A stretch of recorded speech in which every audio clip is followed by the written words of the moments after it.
MSLI T V, رہنمائی بدلتی دنیا کے لیے۔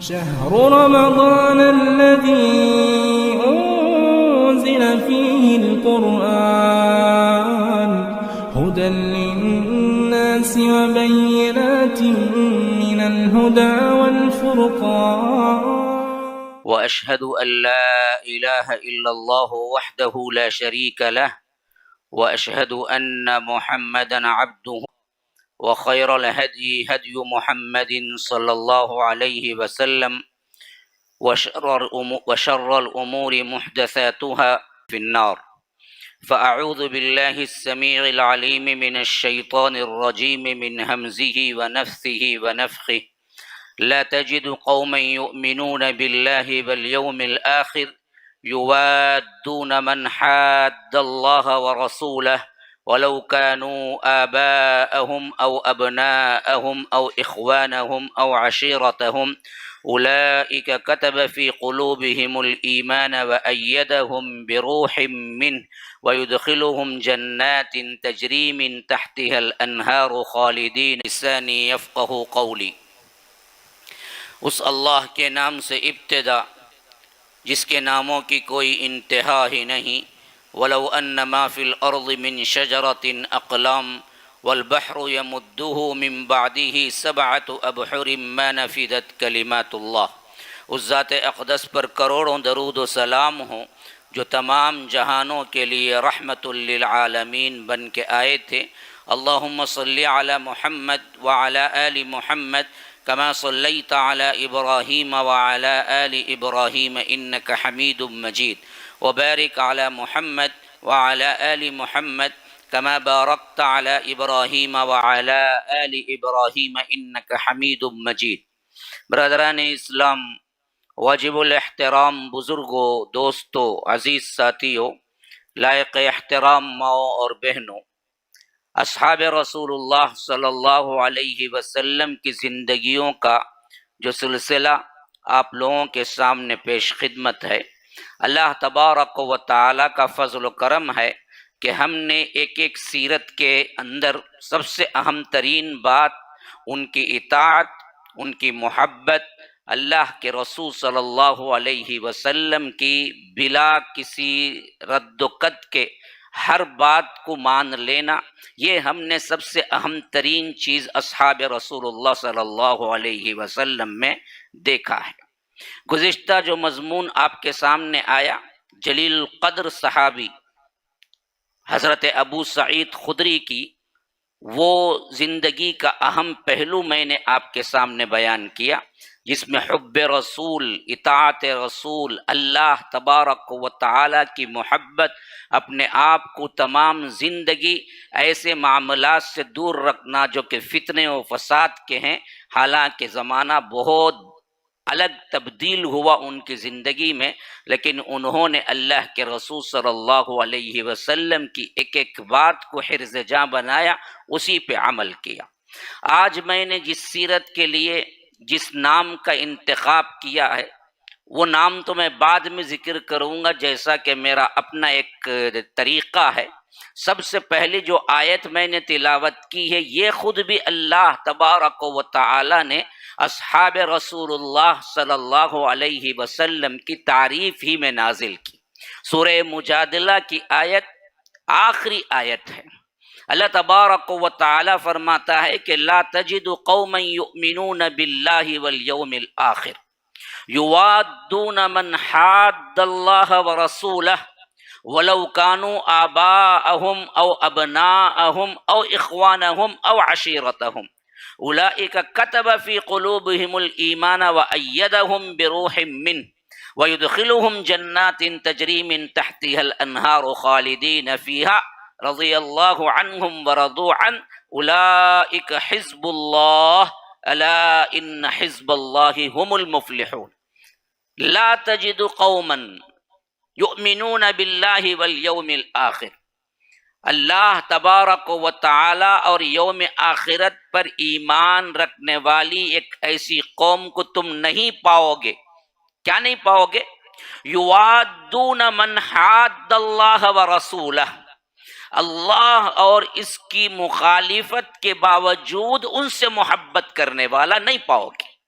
جو اللہ کا دشمن ہے، جو رسول کا دشمن ہے، جو اللہ اور اس کے رسول کی خلاف ورزی کرتا ہے، جو اللہ اور اس کے رسول سے جنگ کرتا ہے، جو اللہ اور اس کے رسول کا انکار کرتا ہے، ایسے لوگوں سے محبت کرتا ہوا تم نہیں پاؤ گے ان لوگوں کو جو اللہ اور یوم آخرت پر ایمان رکھتی ہے۔ وہ ایک ایسی قوم ہے، وَلَوْ كَانُوا آبَاءَهُمْ او ابناءہم او اخوانہم او عشیرتہم، خواہ یہ لوگ جو اللہ اور اس کے رسول کے دشمنی کرنے والے ہوں وہ ان کے باپ کیوں نہ ہوں، ان کی اولاد کیوں نہ ہوں، ان کے بھائی کیوں نہ ہوں، ان کے رشتہ دار کیوں نہ ہوں۔ یہ اللہ تبارک و تعالی کی محبت میں کس حد تک آگے ہیں۔ اگر اللہ اور اس کے رسول کی خلاف ورزی کوئی قوم کرتی ہے، خواہ وہ باپ ہیں تو بھی وہ محبت نہیں کریں گے باپ سے، اولاد ہے نہیں کریں گے محبت، بھائی بہن ہیں نہیں کریں گے، رشتہ دار ہیں نہیں کریں گے، صرف اس واسطے کہ یہ اللہ اور اس کے رسول کے مخالفت کرنے والے ہیں، اللہ اور اس کے رسول کا انکار کرنے والے ہیں۔ ایسا کیوں ہوا؟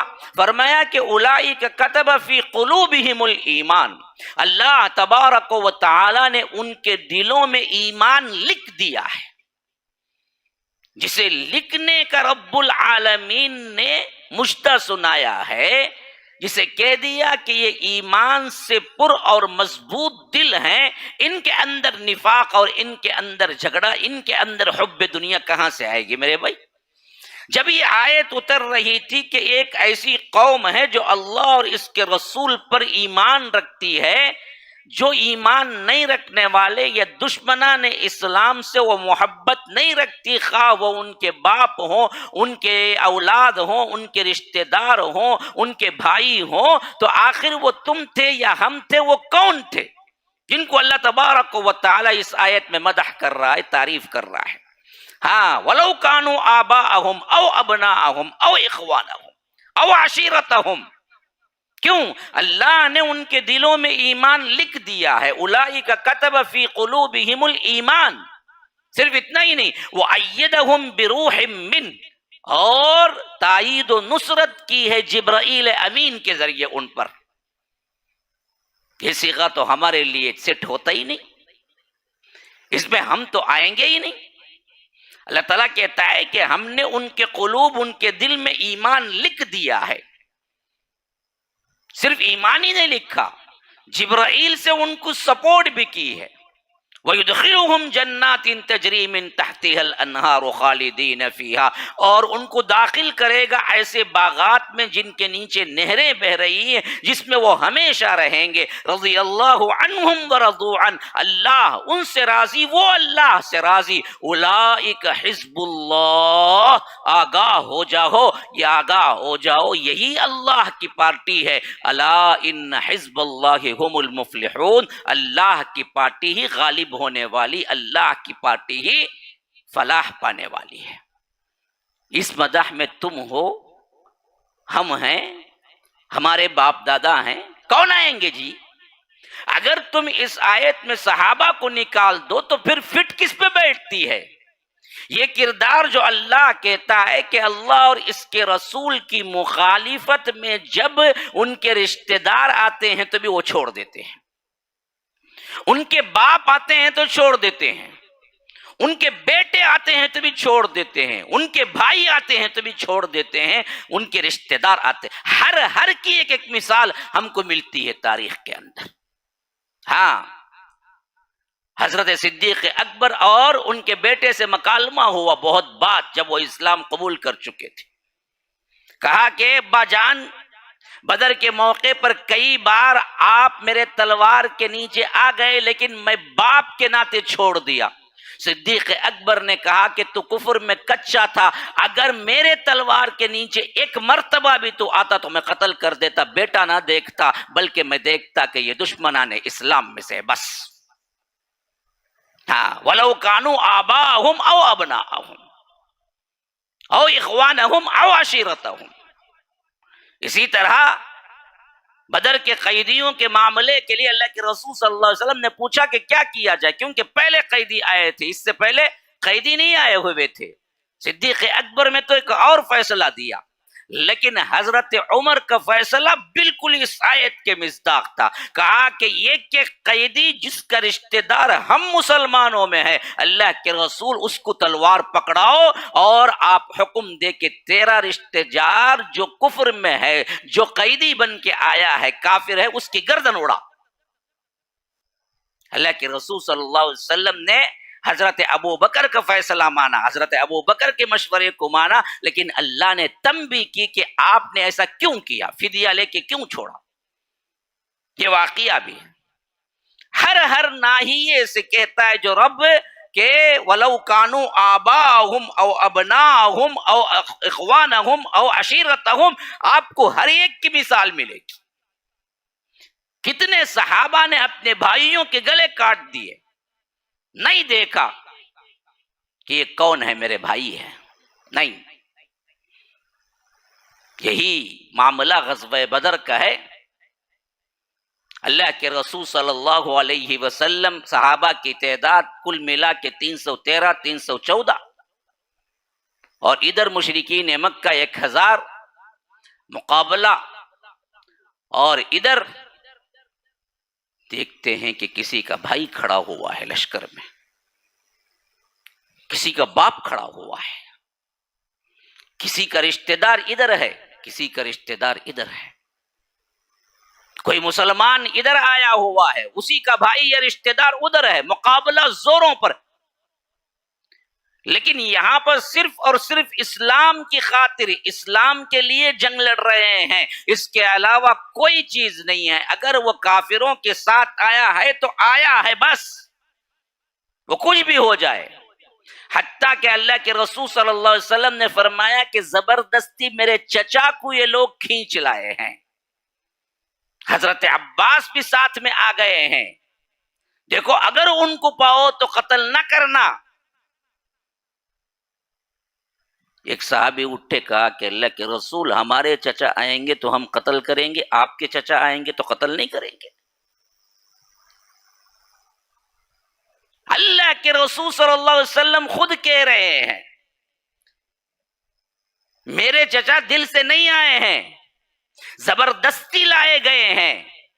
لیکن ایمان کا وہ جذبہ دیکھیے، ایک صحابی اٹھ کے کھڑے ہو گئے، کہا کہ ہمارے چچاؤں پر تو ہم تلواریں چلائیں، اور آپ کے چچا جب آئے کافروں کے ساتھ تو ہم ان پہ تلوار نہ چلائیں۔ اللہ کی قسم اگر عباس آ گئے تو میں تلوار چلاؤں گا۔ اللہ کے رسول نے کہا کہ اللہ کے رسول کے چچا پہ تلوار چلاؤ گے؟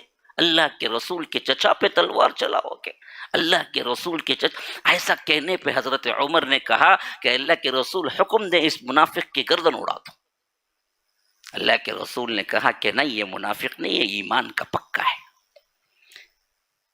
یہ تو ایمان کے اعتبار سے بات کر رہا ہے۔ ہاں، لحاظ صرف ایمان کا رکھا جائے گا، کسی اور کا نہیں۔ اور بعد میں اتفاقیہ طور پر حضرت عباس قیدی بن کے آ گئے۔ جب انہی رسیوں سے جکڑ دیا گیا، اللہ کے رسول ان کی کراہ اور ان کی سسکیاں سن کر سو نہ سکے۔ رات میں جب نیند نہ آئی تو پوچھا صحابہ نے، اللہ کے رسول کیوں نہیں سو رہے؟ کہا کہ مجھے اپنے چچا کی سسکیاں سنائی دے رہی ہیں، کس واسطے وہ رو رہے ہیں پتہ نہیں۔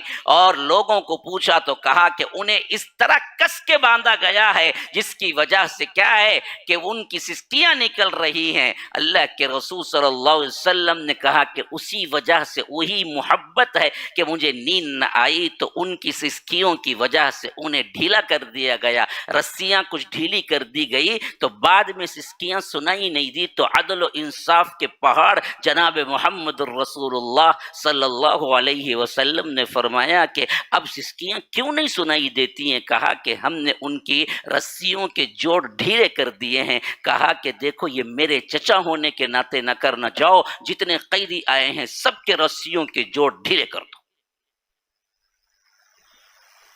کیسے کیسے ایمان افروز واقعات ہیں۔ فدیہ دینے کا موقع آیا تو کہا کہ دیکھو آپ کے چچا ہیں اللہ کے رسول، اگر آپ کہیں تو ہم معاف کر کے چھوڑ دیں۔ کہا کہ نہ نہ نہ، بہت مال رکھا ہوا ہے، برابر فدیہ لو۔ اللہ کے رسول کہتے ہیں، کیونکہ جانتے تھے نا جی چچا ہے، کہا کہ بہت مال ہے میرے چچا کے پاس، اسے بالکل بغیر فدیے کے نہ چھوڑنا، جتنا فدیہ بڑے بڑے مالداروں سے لیے اتنا فدیہ لے کے چھوڑنا حضرت عباس کو۔ حالانکہ معلوم بھی تھا کہ یہ دراصل دل سے نہیں آئے ہیں، ایمان کا مسئلہ ہے۔ کیسے اللہ کے رسول صلی اللہ علیہ وسلم نے سکھایا ہے، دیکھیے اسی واسطے معرکۃ الکبریٰ کہلایا۔ تو اللہ کے رسول صلی اللہ علیہ وسلم کے صحابہ بھی جان دینے کے لیے تیار تھے، جو رشتہ دار جو بھی آ جائے، لیکن جب وہ آ جائے تو اللہ اور اس کے رسول کا دشمن ہے تو دشمن ہے، اس کے علاوہ ہمیں کچھ نظر نہیں آتا، نہ باپ نظر آتا، نہ بیٹا نظر آتا، نہ رشتہ دار نظر آتے۔ حتیٰ کہ ایک صحابی لڑ رہے ہیں، تلوار چلا رہے ہیں، یہاں تک کہ باپ سامنے آ گیا، عبداللہ ابن جراح۔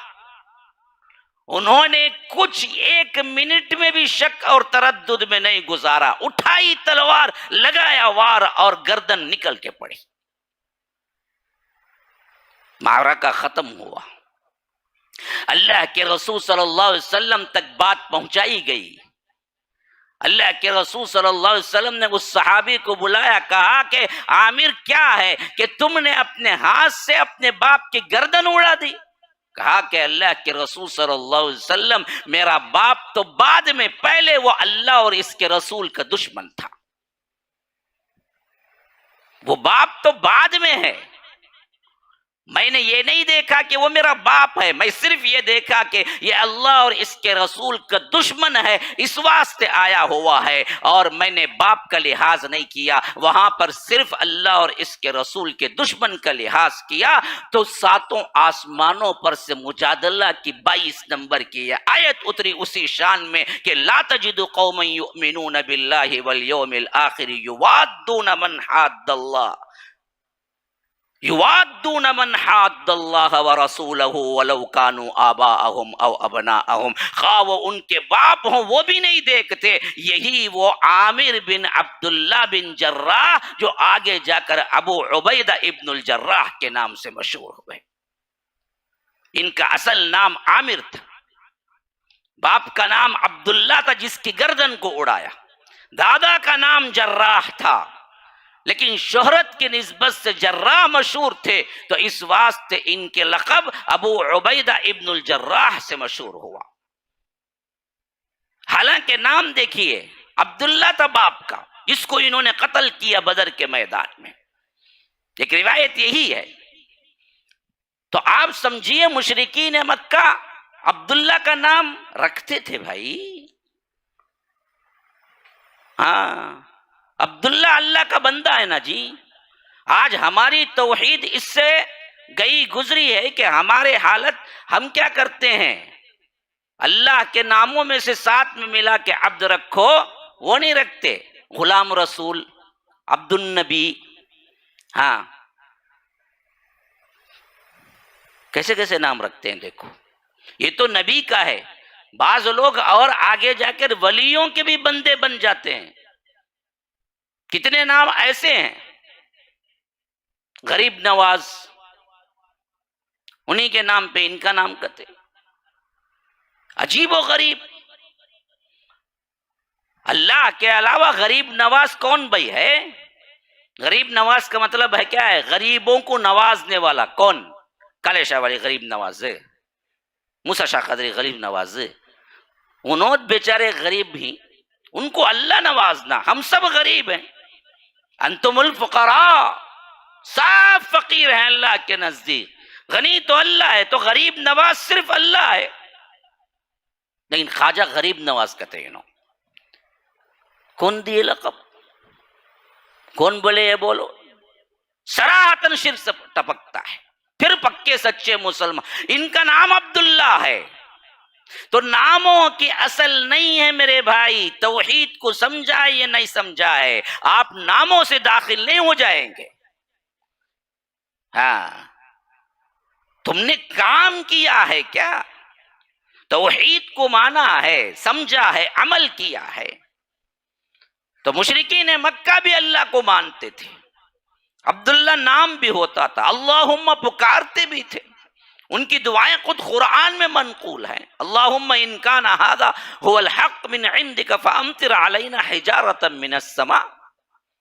ابو لہب نے دعا کی، ابو جہل نے دعا کی تھی بدر کو نکلتے وقت، وہ پکارا تو اللہ کو ہی پکارا، اللہم، جیسے ہم پکارتے ہیں۔ ہم کہاں پکارتے ہیں؟ ہم یا قادر بولتے، اٹھتے یا قادر بولتا، بیٹھتے یا قادر بولتا، یا غوث بولتا، یا علی بولتا، کہتے بھی وزن اٹھایا تو یا علی بول، بیوقوف یا علی کہاں سے جی، یا اللہ بول کو اٹھا، نہیں وہ یا علی بولے تو طاقت آتی، کہتے اسے یا علی بولے تو طاقت آتی، تو شیطانی طاقت آتی تب، کیونکہ کفر شرک بکتا ہے تو طاقت آتی ہے، تو شیطانی طور پر ہی آ سکتی ہے، اللہ کی مدد تو نہیں آ سکتی، شیطان نے اکسایا ہے۔ تو یہ چیز بھی اصل میں غلط ہے میرے بھائی، کہ تم نے سمجھ لیا کہ اس دور جو مشرکین تھے وہ مشرکین اللہ کو نہیں مانتے تھے، نہیں، اللہ کو اچھی طرح جانتے بھی تھے، مانتے بھی تھے۔ مسئلہ ان کا کیا تھا؟ اللہ ایک کی عبادت نہیں کرتے تھے، جیسے آج ہمارے کئی مسلمان اللہ کو مانتے بھی ہیں، جانتے بھی ہیں، لیکن اللہ ایک ہی کی عبادت نہیں کرتے۔ سجدہ یہاں بھی کرتے ہیں، بڑی مسجد میں وہاں کا درگاہ کو بھی جاؤ کرتے ہیں، ایاک نعبد و ایاک نستعین، اللہ نے پڑھایا کہ ہم تیری ہی عبادت کریں، تجھی سے مدد مانگے، تو انہیں کیا بولتا ہے؟ یہاں کا نعبد وہاں کا نستعین، یہاں بھی جھکوں گا وہاں بھی جھکوں گا، یہاں بھی سجدہ کروں گا وہاں بھی سجدہ کروں گا، یہاں بھی مانگوں گا وہاں بھی مانگوں گا، بولتا عبادت ایک ہونی، اسے ہی توحید کا مغز ہے۔ تو حضرت ابو عبیدہ ابن الجراح جب اس کارنامے کو انجام دیا، ساتوں آسمانوں سے وحی اتر گئی، اللہ کے رسول صلی اللہ علیہ وسلم نے بلا کے سنایا کہ تمہاری مدح میں کیا آیت اتری ہے، لا تجد قوما یؤمنون باللہ والیوم الآخر۔ یہ ابو عبیدہ ہیں، بدر میں ان کا یہ کردار ہے، یہ سابقون الاولون میں سے ہیں۔ اللہ کے رسول صلی اللہ علیہ وسلم جب دعوت کا آغاز کیا، صدیق اکبر نے اسلام قبول کیا، مردوں میں سب سے آزاد، سب سے پہلے مرد جو آزاد مردوں کے اندر آتے ہیں، صدیق اکبر نے اسلام قبول کیا۔ انہی کی دعوت و تبلیغ میں ابو عبیدہ ابن الجراح بھی اسلام قبول کیا۔ مایاناس قریشی تھے، اللہ کے رسول صلی اللہ علیہ وسلم کا خاندان اور ان کا خاندان کئی پشتوں اوپر جا کر ایک ہو جاتا تھا، خاص طور پر فہر کی اولاد میں سے اللہ کے رسول صلی اللہ علیہ وسلم بھی آئے تھے، حضرت ابو عبیدہ بھی آئے تھے۔ مالک بن فہر اللہ کے رسول صلی اللہ علیہ وسلم کی اولاد، حارث بن فہر حضرت ابو عبیدہ کی اولاد تھی۔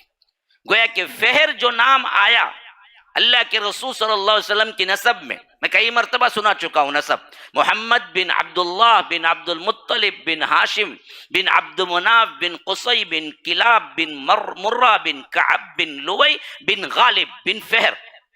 یہ غالب بن فہر ہے نا، فہر ہی قریش ہے، فہر ہی کو ایک لقب دیا گیا قریش، کیوں؟ وہ ایسے تھے جنگجو بہادر، قریش کا معنی ویل مچھلی، وہی قریش ہے، اصل خاندان قریش اسی کو کہتے ہیں۔ تو مالک بن فہر سے اللہ کے رسول صلی اللہ علیہ وسلم کی اولاد آ گئی، ان کی نسل چلی۔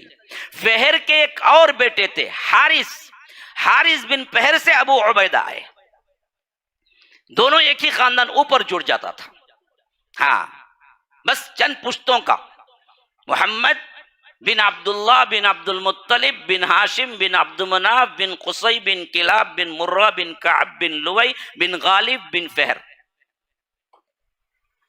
ان واسطوں کے بعد خاندان دونوں کا ایک ہوتا تھا۔ ابو عبیدہ بھی قریشی ہیں اسی واسطے، اللہ کے رسول صلی اللہ علیہ وسلم بھی قریشی۔ یوں سمجھ لو کہ قریش کے دو خاندان ہوئے، ایک مالک بن فہر، ایک حارث بن فہر۔ حارث بن فہر کی اولاد میں ابو عبیدہ آگے چل کے پیدا ہوئے، مالک بن فہر کی اولاد میں آگے چل کے بنو ہاشم بنی، بنو ہاشم میں جناب محمد الرسول اللہ صلی اللہ علیہ وسلم آئے۔ ہم کو کیا معلوم، ہمارے دادا کا نام ہم کو نہیں معلوم، کبھی کبھی بابا کا نام بھی بھول جاتا، کیا جی ابا کا نام کی ٹھہرو بولتا ہوں، سچ کو بولتا ہوں تم نا۔ یہ حالت ہمارے بچوں کی آج، ہمیں کیا دادا کا، اللہ کے رسول کا نسب ہم کو کیا یاد ہے بھائی؟ دلچسپی کہاں ہے ان سب چیزوں میں؟ ہاں ہم سینئر ایکٹرز کے نسبہ یاد رکھیں، انہیں اس کا بیٹا معلوم ہے تم نا، انہیں وہ زمانے میں کرا سو آج اس کا بیٹا 600، اچھا ویسا یہ بھی وہ سب معلوم کس کے بیٹے اب ایکٹیو ایکٹرز ہیں، کون مر گئے اس سے پہلے، کن کن کے بیٹے اب ہیں، کن کن کی بیٹیاں اب ہیں، کون جلالے کو مر گا، کون خوشی دالے کو مر گا، کون کیسا ہے، یہ سب چیزیں ہم نا پرفیکٹ معلوم رہیں گے. پوچھو پورا ماشاء اللہ شجرہ رکھیں گے پورا سامنے. لیکن اللہ کے رسول صلی اللہ علیہ وسلم صحابہ یہ چیزیں ہم کو کیا عجیب لگتی ہیں، یہ کیا نام بولتا ہے انہیں، یہ کیسا سمجھنا ہے، کیا کی بولتا بھرے کہ سن لیں گے بولنا کیا بھی کیا کر لینا نہیں، ہمیں بھی سن لے کو چل جانا خاموش، اس میں ہماری کیا ہے، ہمارے واسطے سہولت ہے، یہ ہم سمجھ کے بیٹھے. کون پڑھتا ہے بھائی بولو، کون پڑھتا ہے بھائی؟ نسب یاد رکھنا بہت اہم ترین چیز ہے، علم کا ایک منبع ہے نسب اللہ کے رسول صلی اللہ علیہ وسلم کا. ہاں میں کئی زمانہ بہت پہلے یاد کیا تھا، میں اب جب بھی بولتا ہوں تو یاد آتا ہے میں کہاں پڑھ کے آیا ہوں، میں مطالعے کا وقت ہی نہیں ملتا ہے مجھے، یہ ایسے ہی بولتا ہوں یاد، لیکن بہت پہلے کیا تھا. بچپن میں حافظہ جب پختہ ہوتا تب جو یاد کرتے ہیں نا جی، وہ یادداشت بڑی پختہ ہو جائے. بچے کتنے بیٹھے ہوئے ہیں، آپ جائیے گوگل میں سرچ کیجئے، رسول اللہ کا نسب ڈالیے، کھل کے سامنے آ جائے گا عدنان تک، جو کہ بخاری کے اندر ہے.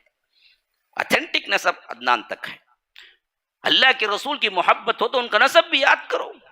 اس ایک نسب سے آپ کئی صحابہ کا نسب سمجھ سکتے ہیں کہ کون سی روایت اور کون سے خاندان نکلے، کس میں سے کیا ہے، پھر صحابہ کیا ہوئے. گویا کہ آپ اوپر جائیں گے تو ایسا لگے گا کہ ایک قریش کا ہی پورا خاندان تھا جو اس وقت جو اللہ کے رسول صلی اللہ علیہ وسلم نے توحید پیش کی.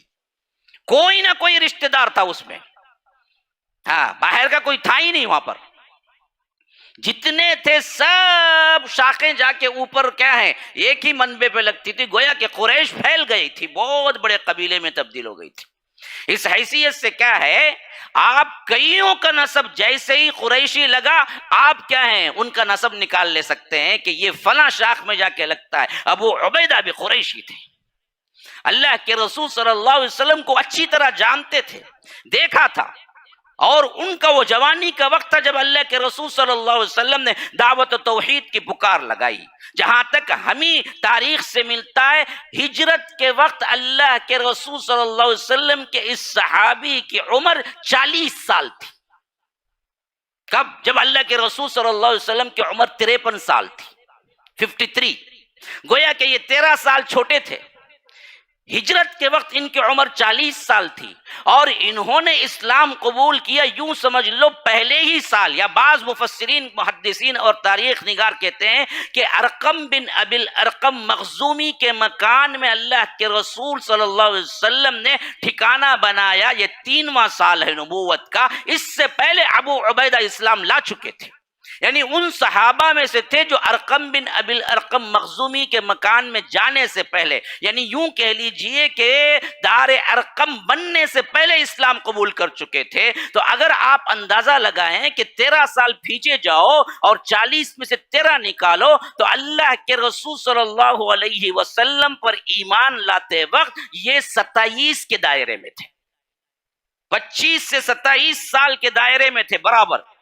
جب اللہ کے رسول صلی اللہ علیہ وسلم نے دعوت توحید پیش کی تو ابو عبیدہ ابن الجراح نے اسلام قبول کیا، عین عنفوان شباب.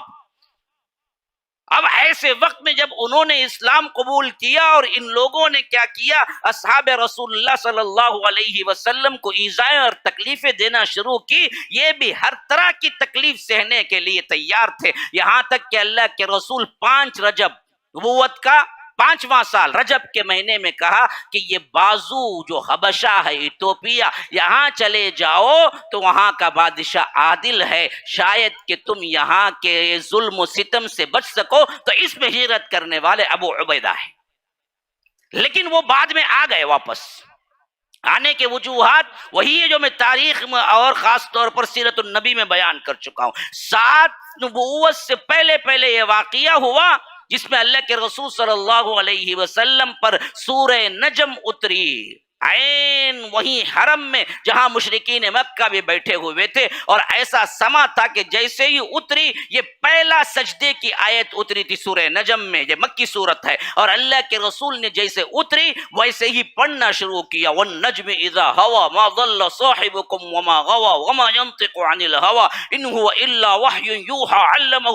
ایسا انداز، ایسا سحر انگیز ماحول، اللہ کے رسول کی آواز، توحید کی آیتیں، اور ڈنکے کی چوٹ پر ان کے شرک اور ان کے جو کچھ بھی بت ہیں ان کے بتوں کے نام لے کر انہیں ایسے ایسے تماچے دیے گئے۔ افرأیتم اللات والعزى ومناة الثالثة الأخرى ألکم الذکر وله الأنثى تلک اذا قسمۃ ضیزى۔ یہ آیتیں ایسی پڑی ان پر، جب آخری آیت آئے کہ فبأي آلاء ربك تتمارى هذا نذير من النذر الأولى أزفت الآزفة ليس لها من دون الله کاشفہ افمن هذا الحدیث تعجبون وتضحکون ولا تبکون وانتم سامدون فاسجدوا للہ واعبدوا۔ یہ کہہ کہ جیسے ہی سجدہ کیا مشرکین تمام کے تمام سجدے میں گر پڑے۔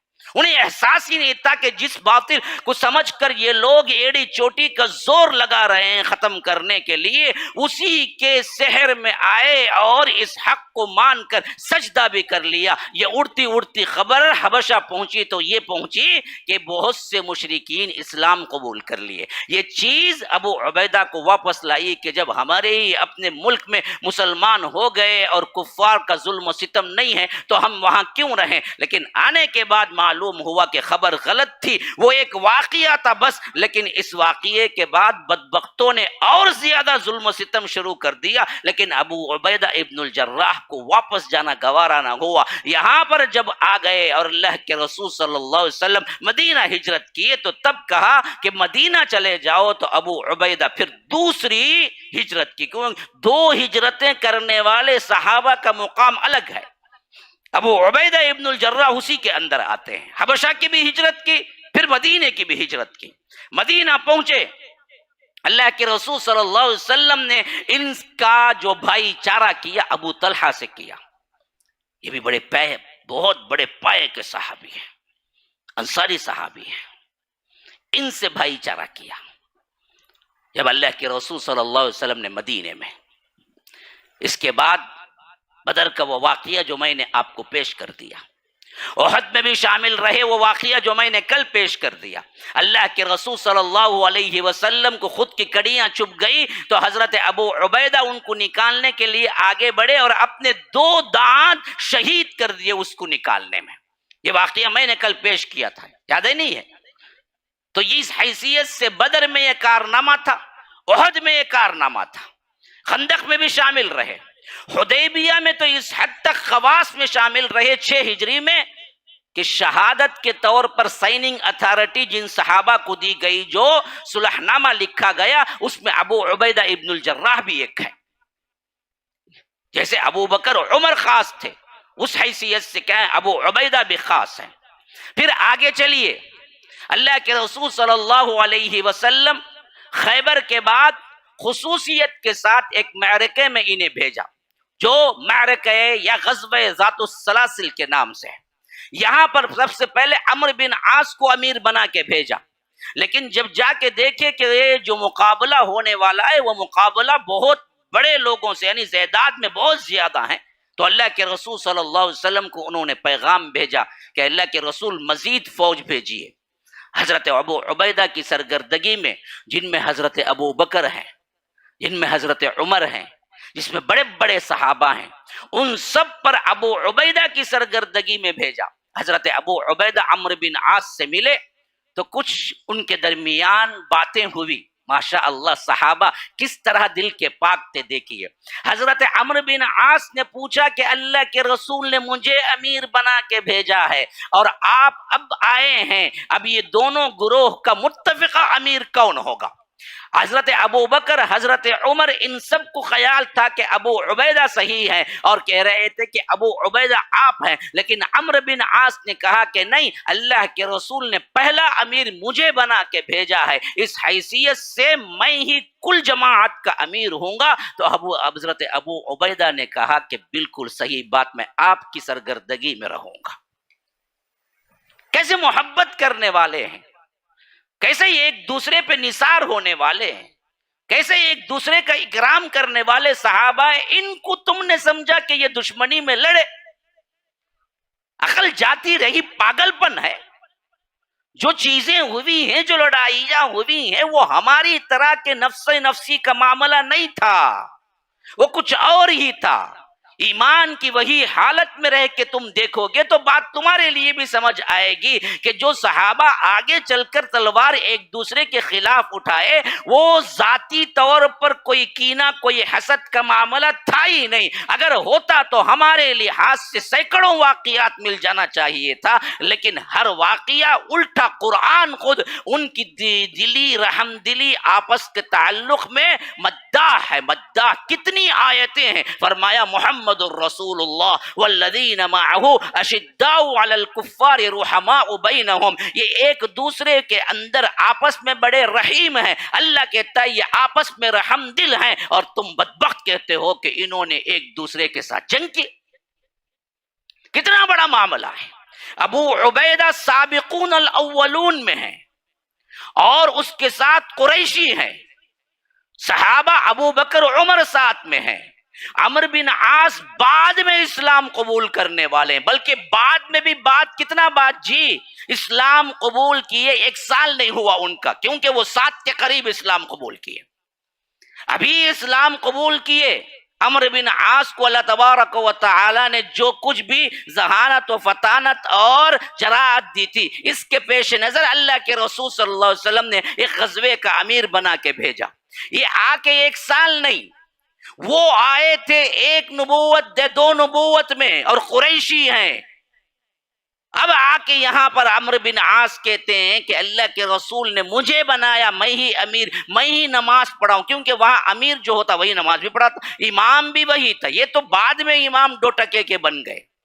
ہاں، یہ امامت نہیں، امامت تو وہ تھی نا جی، جو خلیفہ ہوتا وہی نماز پڑھاتا، جو امیر ہوتا وہی نماز پڑھاتا. نمازوں میں بھی تابع داری، جہاد میں بھی تابع داری. عمرو بن عاص کہتے ہیں کہ اللہ کے رسول نے مجھے بھیجا. ابو عبیدہ کہتے ہیں کہ بالکل صحیح، آپ ہی رہے. نمازوں میں بھی اقتدا ہو رہی ہے، احکامات میں بھی اقتدا ہو رہی ہے. یہ تھے صحابہ، ایک دوسرے پہ نثار ہونے والے، ایک دوسرے پہ چھوڑ کے دینے والے. بڑے بڑے معاملات، اگر دنیا پسند ہوتی تو یہاں پر جھگڑا بہت بڑا ہو جانا چاہیے تھا. نہیں، اس سے بڑا معاملہ ایک اور آ رہا ہے، سنو غور سے. اچھا، یہ معاملہ تو ہو گیا، اللہ کے رسول صلی اللہ علیہ وسلم کے پاس واپس آ گئے. اب اس کے بعد پھر 8 کے اندر مکہ فتح ہوا. مکہ فتح ہونے کے بعد 2 ایسے واقعات ہیں جو حضرت ابو عبیدہ ابن الجراح کے لیے خاص ہیں.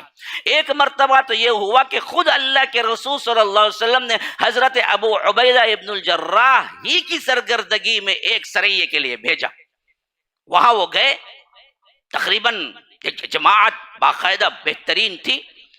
اب جو لمبا سفر تھا، اس لمبے سفر کے لیے جو کھانا وغیرہ لے کے گئے وہ بس نہیں آیا، یوں سمجھو کہ سفر ہی میں ختم ہو گیا. اب وہاں پر جب رہنے لگے، فاقہ کشی شروع ہو گئی، حتیٰ کہ ایسے فاقہ تھا کہ کھانے کی کوئی چیز نہ ملتی تھی. اور یہاں پر سفر بھی لمبا تھا، اور اتفاق سے وہ ساحل کے قریب تھا. میں امبو گیا تھا، میرے بھائی بھی وہیں پر ہیں، تو مجھے بتایا گیا کہ وہ جو ساحل جہاں پر یہ سریہ ہوا حضرت ابو عبیدہ، وہ یہاں کے ہی ساحل پر ہوا تھا، وہ جو وہاں کا سمندر لگا ہوا ہے امبو سے. وہاں پر اللہ تبارک و تعالی نے انہیں ایک بہت بڑی مچھلی کی شکل میں غذا دی. کیا دیکھتے ہیں کہ ایک دن فاقہ کشی کی نوبت ہے، لیکن آ کے اللہ تبارک و تعالی نے ایسا سمندر کو ڈھکیلا کہ سمندر نے خود لا کے ایک مچھلی کو ساحل پر ڈال دیا ہے جو کہ مردہ ہے. وہ آ گئی بہت بڑی، کئی دنوں تک کل صحابہ کھاتے رہے. بعض صحابہ کہتے ہیں کہ ہم اس کے آنکھ میں بیٹھ کے اس کا تیل نکالتے تھے. وہ کتنی بڑی مچھلی ہوگی. ہاں، اس کا جو ریڑھ کی ہڈی تھی وہ کانٹا، وہ کانٹا ہم نے بعد میں کھا کے کھڑا کیا تو ایک اونٹ سوار اس میں سے گزر سکتا تھا، اتنا اونچا تھا وہ کانٹا، خالی بیچ کی جو ہڈی تھی۔ کئی دن تک کے لوگ اس میں کھاتے رہے، اور کچھ چیزیں خود جا کے اللہ کے رسول صلی اللہ علیہ وسلم کو بھی دی ہے۔ اسی سے معلوم ہو گیا کہ مردہ مچھلی حلال ہے اور اسے ذبح کی کوئی ضرورت نہیں، جیسے بعض لوگوں نے کیا کیا، اسی کو بھی ہوا کھڑا ہوا ہے، نہیں زندہ مچھلی کاٹنا قطعی نہیں، لے لگا کہاں سے پکڑیں گے تو زندہ، انہیں آتی پانی سے نکلتے ہی مر جاتی، اب انہیں زندہ پکڑیں گا کب، کھانگاچ نہیں۔ جیسے بعض لوگ جھینگے پہ اٹھائے بات، جھینگا نہیں کھانا، خالی مچھلی کھانا۔ اللہ تعالیٰ کہتا ہے وَهُوَ الَّذِي سَخَّرَ الْبَحْرَ لِتَأْكُلُوا مِنْهُ لَحْمًا طَرِيًّا، بہترین تازہ گوشت ہے بھائی، جو چاہے کھاؤ اس میں سے۔ بیٹھے بیٹھے انہوں طارق مسعود صاحب بولتے ہیں نہیں جھینگا نہیں کھانا، خالی وہ ساحل پر رہتے دیکھو ان کو فقط حلال، دور رہتے دیکھو ان کو حلال نہیں۔ کتنا دور جی رہنا، کون فاصلہ ناپ لے گو رنگا، کتنے دور ہی تمہیں بول کو۔ اب ہمیں تو ساحل کے بالکل قریب ہی ہیں، اب ہم نہ حلال کی نہیں کی، کانجا کو پوچھیں گے ہمیں کیا کیا دے۔ اللہ اور اس کے رسول کی بات کچھ سیدھی سیدھی ماننے کے بجائے، صحابہ سمجھے جو ہے وہ لینے کے بجائے، فقہ میں یہ ہے فلاں ہے فلاں ہے، ان لوگوں کیا کرنا معلوم، بڑے بڑے پورے علماء بیٹھ کر جھینگا کھا کو ایک ویڈیو بنانا۔ ہاں کبھی کبھی کیا ہے افطاری میں جھینگے کی بریانی دینا تم لوگوں کو، دے کے کیا کرنا ویڈیو بنا کے دیکھو بھائی جھینگا بیٹھ کو سحری میں کھاتے ہیں، دیکھو ہمیں ماشاءاللہ اب ہمیں کیا ہے اسی سحری سے روزہ رکھیں گے، خالی جھینگے کھائیں گے بیٹھ کے۔ کون بولا بھائی جھینگا نہیں کھانا؟ ہاں تمہارے باوا کی شریعت ہے کیا؟ یہ اللہ کی شریعت ہے جی۔ بعض لوگ بولے بھائی وہ سرا مین ہے نہیں کھانا نہیں، گل پڑے نہیں رہتے کہتے، اس کے اٹھا کو دیکھنا کہتے گل پڑے ہیں کہ نہیں کی، کہاں سے دیکھیں گے جی تمہیں گل پڑے ہیں کہ نہیں کی؟ میرے بچپن میں خود جانتا ہوں، ایک بروکر ایک مرتبہ مجھے کیا گھر بتایا، ہم نے پسند کر لیا تھا، بولا کہ بھائی دیکھو یہ سرا مین کھانے والی ذات ہے، جانا کو تو جاؤ نہیں تو نکو جاؤ کہتے۔ کیا مسلمان نہیں کہتے سرا مین کھانے والی ذات؟ یہی کون سی مین بھی دھندے، پوری مین مینیچ، مین کا تو مچھلی نہ کہا بھائی، ہر مچھلی کھا سکتے ہیں، گل پھڑے ہونا نہیں ہونا کیا کون بولا بھائی، یہ سب کھاؤ۔ ہاں وہاں بیٹھ کے صحابہ دیکھ رہے تھے کیا اسے گل پھڑے ہیں کہ نہیں کی کرو بول کو، پہلے نہیں اللہ کے رسول بتائے کہ نہیں، جب پوچھا گیا تو صاف کہہ دیا ہوا الطہور ماؤہ والحل میتتہ، اس کا پانی پاک ہے، وضو کے لیے تم کر سکتے ہیں سمندر کا پانی، اور اس کا مردہ حلال ہے، مسئلہ ہی ختم، جو بھی ملا کھاؤ، یہ نہیں کھاؤ انہیں کیا کون لگایا؟ پانی میں رہنے والی ہر چیز، مسئلہ اختلاف وہاں ہوتا ہے جو پانی میں بھی رہ جاتی ہے خشکی میں بھی رہ جاتی ہے، اس میں کچھ اختلاف ہے، بقیہ پانی میں اگر رہنے والی ہے، صرف پانی میں زندہ رہتی ہے، ان تمام کو کھاؤ، اس میں کوئی مسئلہ ہی نہیں ہے، اس کا مردہ حلال ہے کہہ دیا اللہ کے رسول صلی اللہ علیہ وسلم، اور کیا چاہیے؟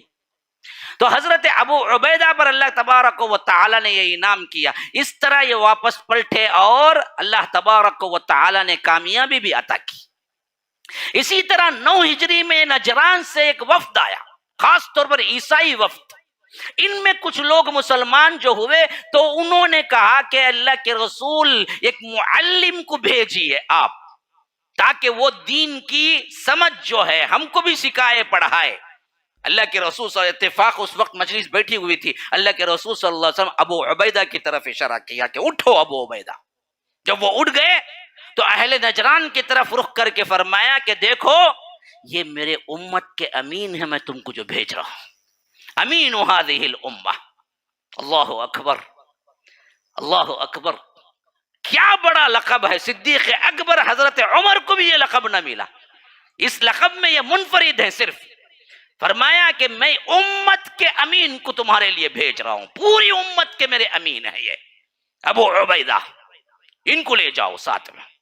یہ گئے وہاں سے معلم بنے، پھر اس کے بعد اللہ کے رسول صلی اللہ علیہ وسلم نے بحرین بھیجا کہ تم وہاں کے گورنر بھی بنو۔ بحرین کی گورنری میں زکوٰۃ کا مال وافر مقدار میں ملا۔ اب یہ مال لے کے جب آ رہے تھے نا تو اللہ کے رسول صلی اللہ علیہ وسلم اتفاقاً وہ فجر کا موقع تھا، مجر کے موقع پہ حضرت ابو عبیدہ بھی اپنا تمام تر اثاثہ لے کے مال غنیمت وغیرہ، زکوٰۃ کا مال وغیرہ جو لے کے آئے تھے نا، وہ ایک بات مشہور ہو چکی تھی پورے مدینے میں کہ ابو عبیدہ آ رہے ہیں، ابو عبیدہ آ رہے ہیں۔ تو اتفاق دیکھو کہ فجر کا وقت تھا، جب اللہ کے رسول صلی اللہ علیہ وسلم فجر پڑھانے کے لیے آئے تو دیکھا کہ غیر معمولی طور پر مسجد بھری ہوئی ہے، یہاں وہاں کے دور دراز کے اطراف و اکناف کے قبائل والے سب آ کر حاضر ہوئے ہیں۔ نماز پڑھنے کے بعد اللہ کے رسول مسکرا کے پوچھا، کیا تمہیں معلوم ہو چکا ہے کہ ابو عبیدہ بحرین سے آ رہے ہیں؟ کہا کہ ہاں اللہ کے رسول، اسی لیے تو آئے ہیں، مال غنیمت آیا ہوگا، زکوٰۃ کا مال آیا ہوگا، ہاں بہت دولت آئی ہوگی، شاید تم نے سن لیا ہے کہ اس واسطے ہی تم جمع ہوئے ہو۔ اللہ کے رسول صلی اللہ علیہ وسلم نے پوچھا تو صحابہ نے کہا کہ ہاں اللہ کے رسول، اور یہ عموماً کہتے اطراف و اکناف کے وہ لوگ تھے جو دور دراز سے بھی آئے ہوئے تھے۔ اللہ کے رسول صلی اللہ علیہ وسلم مسکرا کے فرمایا کہ صحابیوں سنو، یہ پورا مال تمہارے لیے خوشخبری ہے، میں تم کو تقسیم کر دوں گا، میں رکھنے کا روادار ہی نہیں ہوں، لیکن اللہ کی قسم جو تمہارا غربت اور افلاس کا جو زمانہ ہے یہ بہتر ہے، کیونکہ میں اس سے نہیں ڈرتا، ڈرتا تو اس وقت ہوں جب اللہ تمہارے لیے دنیا کھول دے گا اور دنیا تمہارے لیے سب سے عام چیز ہو جائے گی، ہر طرف تم مال و دولت کے مالک ہوگے، لیکن اس وقت تمہارے اندر تنافس اور تمہارے اندر حسد اور تمہارے اندر غیر معمولی جو لڑائیاں ہوں گی، اس کے طور پر جو تمہارے اندر ایک دوسرے کی نفسا نفسی ہوگی، اس سے میں ڈرتا ہوں، اس سے ہرگز نہیں ڈرتا کہ اللہ تمہیں فاقہ مند رکھے گا، بلکہ اللہ تو تمہیں کشادہ کر دے گا۔ لیکن پچھلی امتوں میں مال و دولت آنے سے جو کچھ خرابیاں پیدا ہوئی، شاید وہی خرابیاں میری امت میں بھی آئیں گی۔ یہی ہوا صحابہ کے زمانے کے بعد۔ دیکھو مال ایسا مال ایسا مال ایسا مال دیا، مال و دولت میں کوئی ثانی نہیں تھا ہمارا، لیکن یہ مال و دولت ہمارے ایمان کو کمزور کر گیا۔ اسی لیے اللہ کے رسول صلی اللہ علیہ وسلم نے فرمایا کہ مجھے تمہارے فاقے کا ڈر نہیں ہے کہ اللہ تعالیٰ تمہیں فاقہ مند رکھے گا۔ مال تو اب آنا جو شروع ہوا ہے تو وہ تو مال آئے گا کثرت سے، لیکن ڈر یہ ہے کہ اس مال کے ساتھ جو خرابیاں مال کی ہیں وہ بھی آ جائیں گی میری امت میں، ڈر وہ ہے۔ اس حیثیت سے جو آیا تھا سب کا سب اللہ کے رسول صلی اللہ علیہ وسلم تقسیم کر دیا، یہاں تک کہ اللہ کے رسول صلی اللہ علیہ وسلم وفات پائے، سب سے بڑا مسئلہ خلافت کا اٹھا۔ ابھی اللہ کے رسول صلی اللہ علیہ وسلم کو دفنایا نہیں گیا۔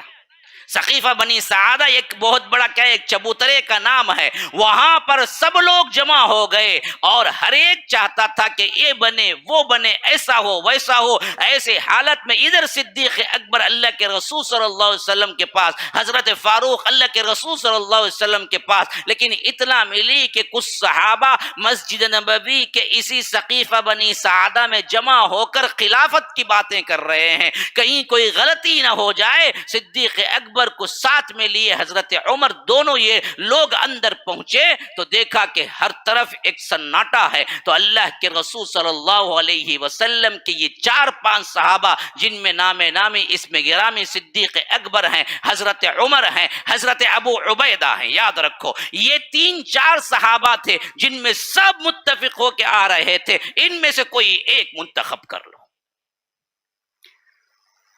جب دیکھا کہ لوگ سب مطمئن ہیں ان پہ تو صدیق اکبر اٹھے، کہا کہ لوگوں یہ میرے طرف دیکھو، دونوں بیٹھے ہوئے ہیں، ایک طرف عمر بیٹھے ہوئے ہیں، ایک طرف ابو عبیدہ بیٹھے ہوئے ہیں، یہ دونوں وہ ہیں جن سے اللہ کے رسول صلی اللہ علیہ وسلم راضی رہے، اور یہ اسلام کے لیے جو کچھ کیے وہ سب کا سب سامنے ہے تمہارا۔ اور ایک طرف عمر ہے، وہ عمر جو ایمان سے سرتاپا پر ہے، اور ایک طرف وہ ہے جسے اللہ کے رسول نے امین ہذہ الامہ کہا کہ یہ امت کے امین ہے، اگر تم چاہتے ہو تو ابو عبیدہ کو منتخب کر لو یا عمر کو منتخب کر لو۔ یہ کہنا تھا، ابھی تھوڑا سا وقفہ ملتا تو شاید لوگ ادھر ادھر دیکھتے کہ ابو عبیدہ بن جائے یا عمر بن جائے، دونوں آگے بڑھے، کہا کہ اللہ کی پناہ اس جماعت میں جس جماعت میں صدیق ہوں اور میں امیر بنوں، ہرگز نہیں کہ دونوں آگے بڑھ کے صدیق اکبر کے ہاتھ پہ ہاتھ رکھ کے کہا کہ نہیں، امیر بنیں گے تو آپ بنیں گے جن کے حوالے اللہ کے رسول نے اپنی زندگی میں دین دے دیا، نمازوں کی امامت دے دی، ہم تو کیا ہیں، دنیا بھی انہی کے حوالے کرتے ہیں۔ یہ دو ہی اشخاص ہیں جنہوں نے آگے بڑھ کے کہا کہ نہیں، جیتے جی صدیق اکبر کسی کی ماتحتی میں نہیں آئیں گے، ہم تو اس سے پناہ مانگتے ہیں اس جماعت میں جس میں صدیق ہوں اور اس پہ امیر ہم بنیں۔ ہاں، عمارت کا معاملہ ہوتا، دنیا کا معاملہ ہوتا، عہدے کا معاملہ ہوتا، یہ معاملہ پھر طے کیسے ہوتا؟ صدیق اکبر کو بدبخت لوگ کہتے ہیں کہ انہوں نے غضب کیا حضرت علی کی خلافت پر، کون تھا ان کو روکنے والا؟ ابو عبیدہ ابن الجراح حضرت عمر خود آ کے کہے کہ آپ ہی ہیں، اللہ کے رسول نے اپنی زندگی میں دین کی حفاظت اور دین کی امامت آپ کے سپرد کی، ہم دنیا کی تمام امامت بھی آپ کے سپرد کرتے ہیں۔ تب جا کے صدیق اکبر خلیفہ بنے، اپنے اختیار سے بڑی بڑی تقریریں کر کے مجھے بنا دو، مجھے ووٹ دو، ایسے صدیق اکبر بنے۔ صدیق اکبر تو نہیں چاہتے تھے، انہوں نے کہا کہ عمر کر لو یا ابو عبیدہ کو کر لو، لیکن حضرت عمر اور ابو عبیدہ دونوں اٹھے اور کہا کہ نہیں، آپ ہی امیر ہیں، آپ ہی خلیفہ بنیں گے۔ تو صدیق اکبر کو خلیفہ چنا۔ تب یہ معاملہ بالکل ہی بہت بڑا ہنگامہ بننے سے پہلے ہی اللہ تبارک و تعالیٰ کے اللہ تعالیٰ نے جو محبت و الفت ڈال دی، اس حیثیت سے معاملہ سنبھل گیا، اور حضرت ابو عبیدہ کو اللہ کے رسول صلی اللہ علیہ وسلم کا یہ لقب امین هذه الامہ کے تحت حضرت صدیق اکبر نے بھی اپنے دور خلافت میں بہت اونچا مقام دیا۔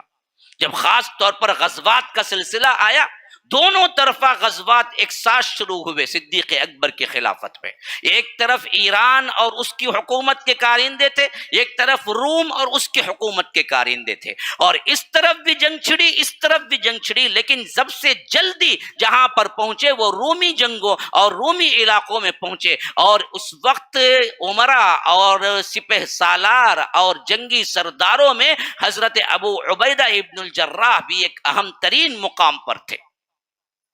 حضرت ابو عبیدہ کو صدیق اکبر نے حمص کے لیے فوج روانہ کی، اس میں یزید بن ابو سفیان بھی ایک بہت بڑے سالار تھے، خالد ابن الولید بھی ایک بہت بڑے سالار تھے، عمرو بن عاص بھی ایک بہت بڑے سالار تھے۔ ان بدبختوں نے جو صحابہ کی نفرت دلوں میں پالتے ہیں، ان بدبختوں نے ان صحابہ کو جانی دشمن بنا دیا، حالانکہ یہ پورے اللہ کے لیے صدیق اکبر کی خلافت میں ایک الگ الگ فوج لے کے روانہ ہوئے۔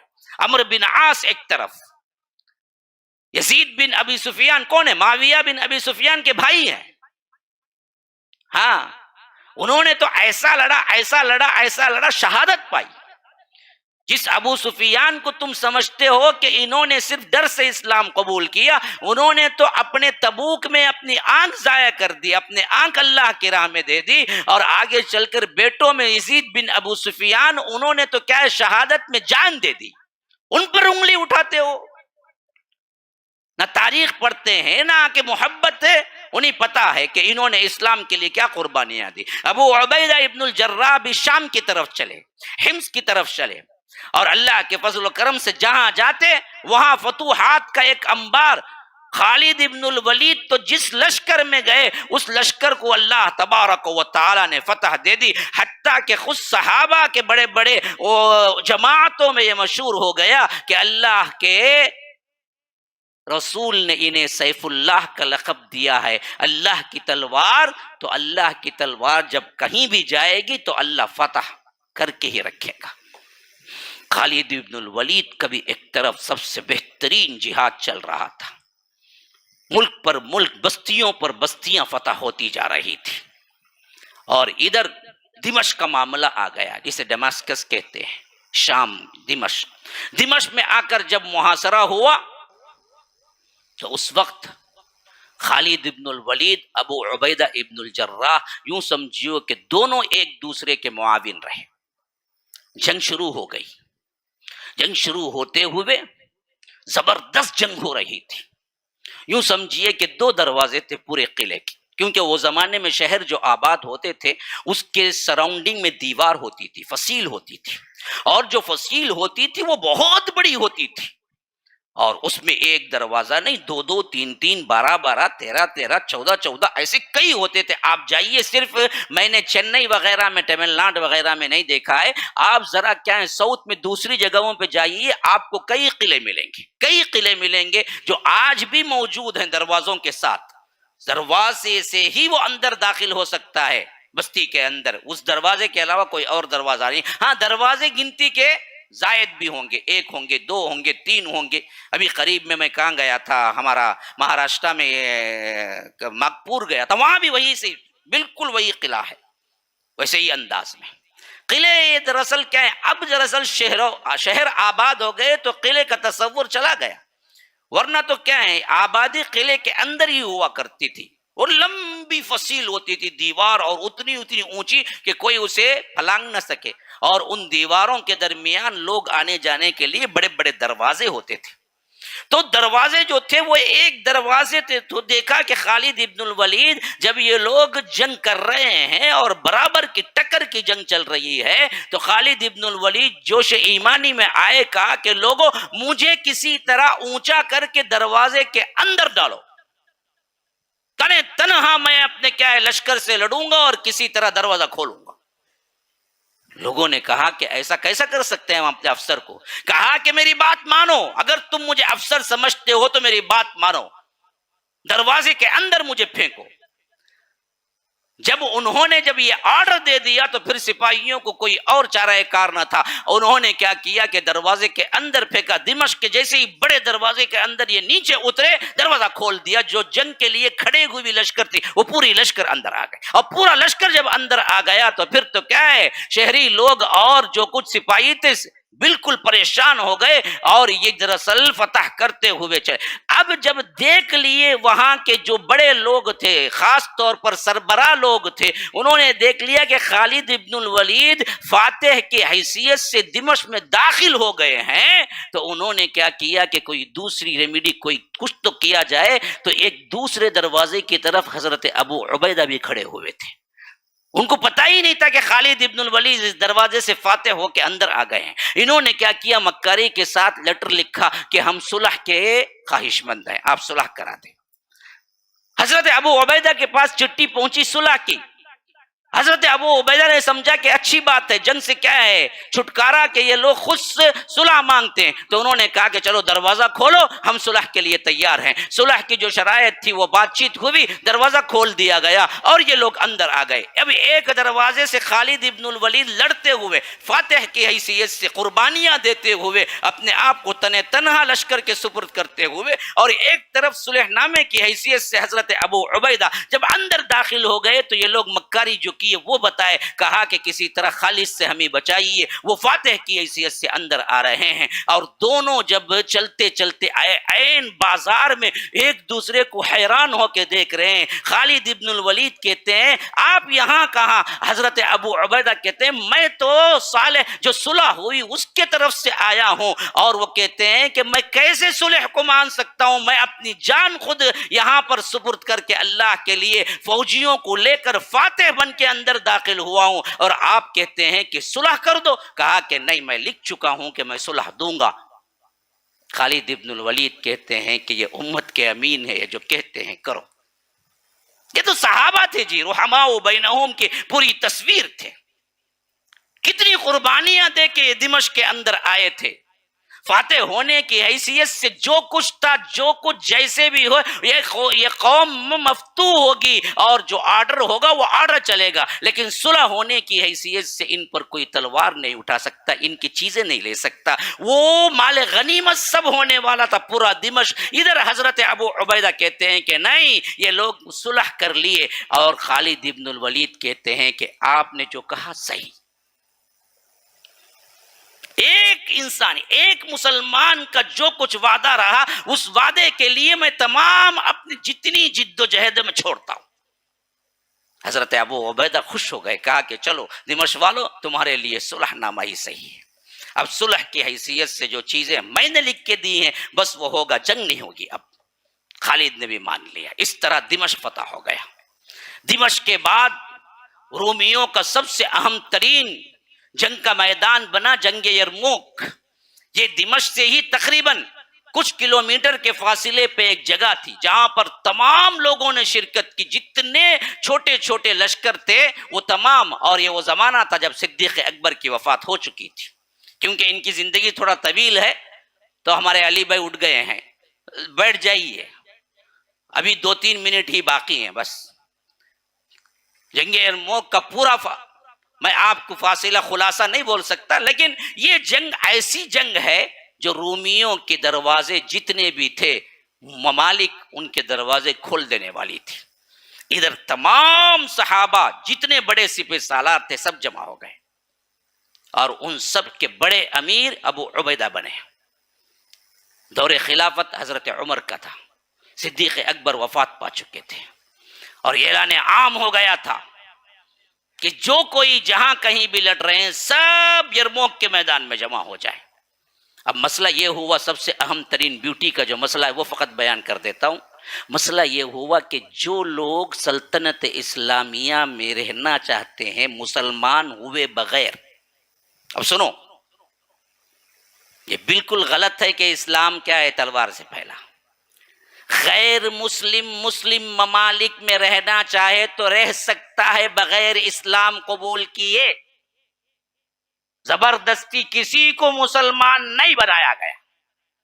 ہاں یہ اور بات ہے کہ زبردستی بدبختوں نے کئی مسلمانوں کو عیسائی بنایا، کئی مسلمانوں کو یہودی بنایا، کئی مسلمانوں کو چکی کے 2 پاٹوں کے درمیان پیس کے انہیں قتل کیا۔ ان بدبختوں نے تو کیا۔ مسلمان کوئی حاکم، کوئی ایسا ملک نہیں ہے جنہوں نے زبردستی کسی کو مسلمان، کیوں؟ اسلام نے یہ راہ بالکل باقی رکھی کہ کوئی مسلم مملکت میں غیر مسلم رہنا چاہے خوشی کے ساتھ اپنے مذہب پر عمل کرتے ہوئے رہ سکتا ہے، بس اس پہ جزیہ ہوگا، سٹن پیسہ ہوگا کہ وہ سالانہ ادا کرے۔ وہ سالانہ ادا جب کر دے گا تو اس کی حفاظت کی ذمہ داری فوج کی ہوگی۔ تو جتنے ممالک فتح کیے تھے ان تمام ممالک کے لوگوں سے وہ جزیہ لے چکے تھے۔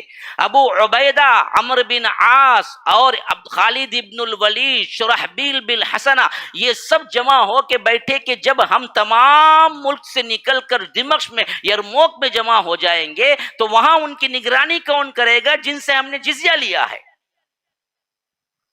حضرت خالد ابن الولید نے کہا کہ ہم ایسے کریں گے کہ کچھ دیر کے لیے ان کو کہیں گے کہ یہ جلا وطن باہر رہیں۔ حضرت شرحبیل بن حسنہ نے کہا کہ اللہ کی قسم یا امیر آپ نے غلط فیصلہ کیا ہے، ہم نے ان سے جزیہ لیا ہے، ہم ان کی حفاظت کی ذمہ داری سے کیسے نکلیں گے؟ ہمارے اوپر حق بنتا ہے کہ ہم ان کی حفاظت کریں یا نہیں تو جزیہ واپس کریں۔ کون بول رہے ہیں؟ خود ان کے ہی فوج کے ایک سپہ سالار سے نیچے گریڈ کے خالی سالار، ہاں ایک افسر، لیکن سپہ سالار کو ڈانٹ رہے ہیں۔ جب بات غلط انصاف کی ہو رہی ہے، عدل کی نہیں ہو رہی ہے، تو وہ ڈانٹ رہے ہیں کہ ابو عبیدہ کو ایسا نہیں ہوگا، جزیہ ہم لیے ہیں تو ان کی حفاظت کی ذمہ۔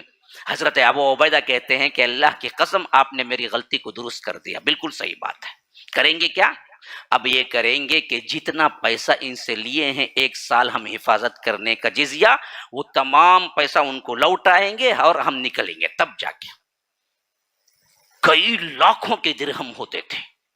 حضرت ابو عبیدہ نے کہا کہ بھائی جتنے چھوٹے چھوٹے ممالک میں ہم کیا کیے ہیں، یہاں پر جزیہ لیے ہیں، ان کا پورا جزیہ واپس لوٹاؤ۔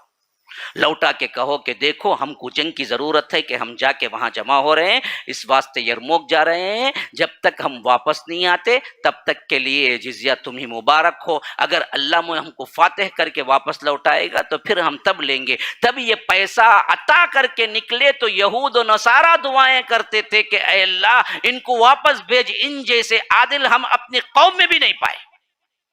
جزیہ کروڑوں کا کیا ہے آج کی قیمت ہوگی، وہ تمام کا تمام غیر مسلموں کو دے کر نکلے، اور یرموک کی جنگ ہوئی، اور یرموک کی جنگ میں اللہ نے فتح نصیب کی۔ اس کے بعد یہ 15 میں ہوئی اور 18 میں وفات پائی، اور ایک بیماری پھیل گئی۔ فتوحات شام کے بعد طاعون امواس کہتے ہیں، امواس ایک جگہ کا نام ہے، طاعون کہتے ہیں پلیگ کو۔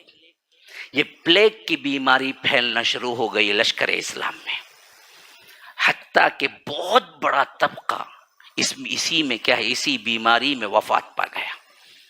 حضرت عبیدہ کو، ابو عبیدہ کو بھی یہ بیماری لگ گئی۔ حضرت عمر نے التجا کی، آپ ذرا یہاں آ جائیے، صحت بن جائے گی۔ کہا کہ اے عمر، تم مجھے کیا ہے موت سے بھاگنا سکھا رہے ہو؟ نہیں، اللہ نے جب یہ بیماری مقدر کی ہے تو میں اسی میں رہوں گا۔ اگر اسی بیماری سے وفات ہے تو یہی مجھے صحیح، اللہ سے ملاقات ہی تو اصل ہے۔ وہ اس جگہ سے ہلے بھی نہیں، یہاں تک کہ وہ بیماری انہی کو لگی، اور وہ آتی تھی چھوٹی پھنسی بغل کے نیچے آتی تھی، جس سے معلوم ہوتا تھا کہ بیماری شروع ہو رہی ہے۔ پھر کچھ مدت میں انسان کمزور ہوتا چلا جاتا تھا، یہاں تک کہ موت، جیسا ایک زمانے میں کرونا پھیلا یہاں پر، بعینی اسی طرح کی تھی۔ ایک زمانے میں طاعون ایسا تھا کہ وہ لا علاج تھا، پھر بعد میں اب کیا ہے اسے علاج کے لیے دوائیں بن گئی، لیکن وہ زمانے میں طاعون ایسے ہی تھا۔ تو یہ طاعون کی بیماری میں جب بالکل ہی وفات کے قریب معاملہ ہو گیا تو سب لوگوں کو بلا کے تقریر کی، دنیا کی بے ثباتی پر، اللہ پر ایمان کی، اور ایک امیر کے نیچے اطاعت کی، اور معاذ ابن جبل کو بلایا اور کہا کہ دیکھو میرے بعد امیر تم ہو۔ پھر اس کے بعد وفات پائی، معاذ ابن جبل نے نماز جنازہ پڑھی۔ هذا وبالله التوفيق، وصلى الله وسلم على نبينا محمد۔ أسأل الله لي ولكم ولسائر المسلمين من كل ذنب فاستغفروه إنه هو الغفور الرحيم۔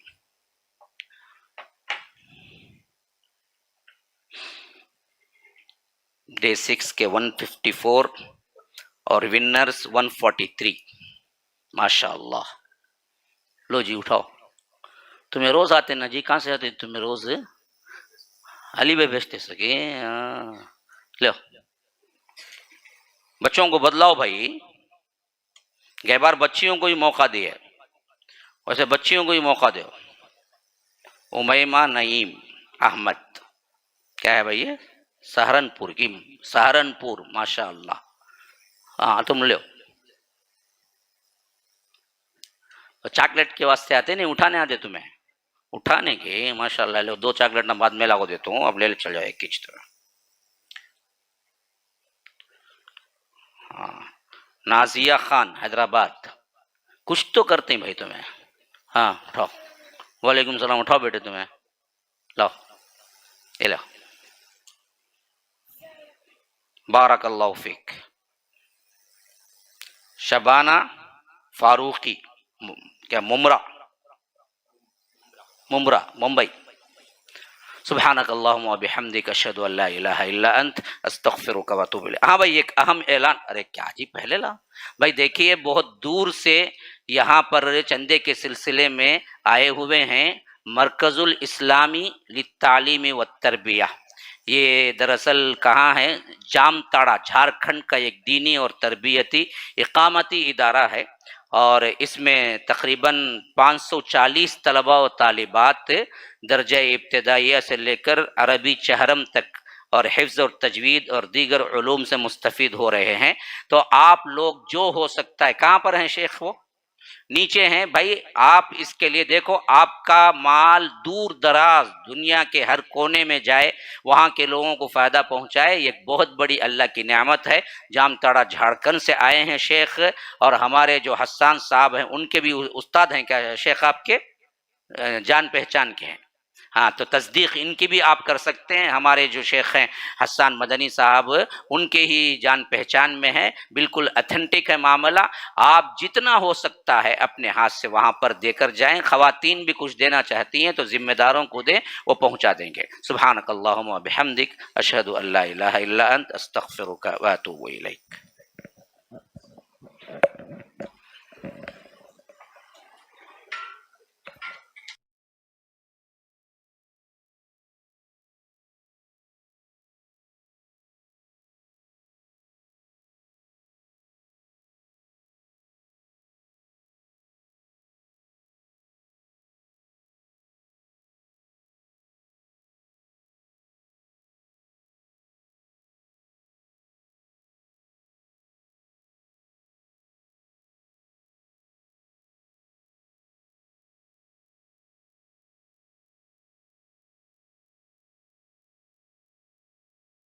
السلام علیکم ورحمۃ اللہ وبرکاتہ کہ یہاں پر جو معاملات ابھی چل رہے ہیں، خاص طور پر تیسری جو چھت ڈالی جا رہی ہے، اس کے لیے میں رمضان المبارک سے پہلے ہی اعلان کیا تھا کہ 65 لاکھ کی ضرورت ہے۔ ابھی دراصل 50 لاکھ کی ضرورت ہے، کام ہو رہا ہے، چھت پڑ چکی ہے۔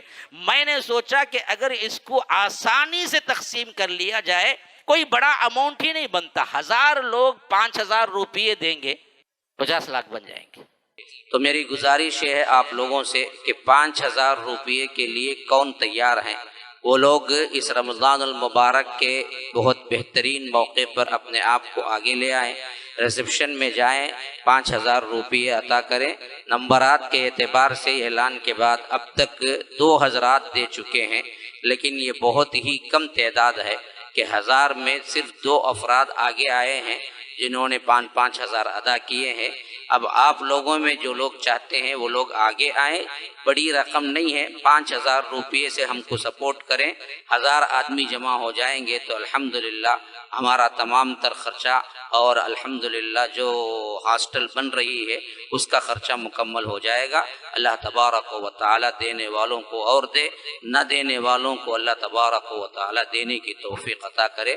الحمدللہ ہم نے جب بھی اعلان کیا ہے آپ لوگ اس کا بہترین ساتھ دیے ہیں۔ امید ہے کہ اس معاملے میں آپ لوگ ابھی بھی کار خیر میں ساتھ دیں گے۔ اللہ تبارک و تعالی ہم سب کو صحت عافیت کے ساتھ دین و دنیا کی ہر بھلائی عطا کرے۔ السلام علیکم ورحمۃ اللہ وبرکاتہ۔ السلام علیکم ورحمۃ اللہ وبرکاتہ کہ یہاں پر جو معاملات ابھی چل رہے ہیں، خاص طور پر تیسری جو چھت ڈالی جا رہی ہے، اس کے لیے میں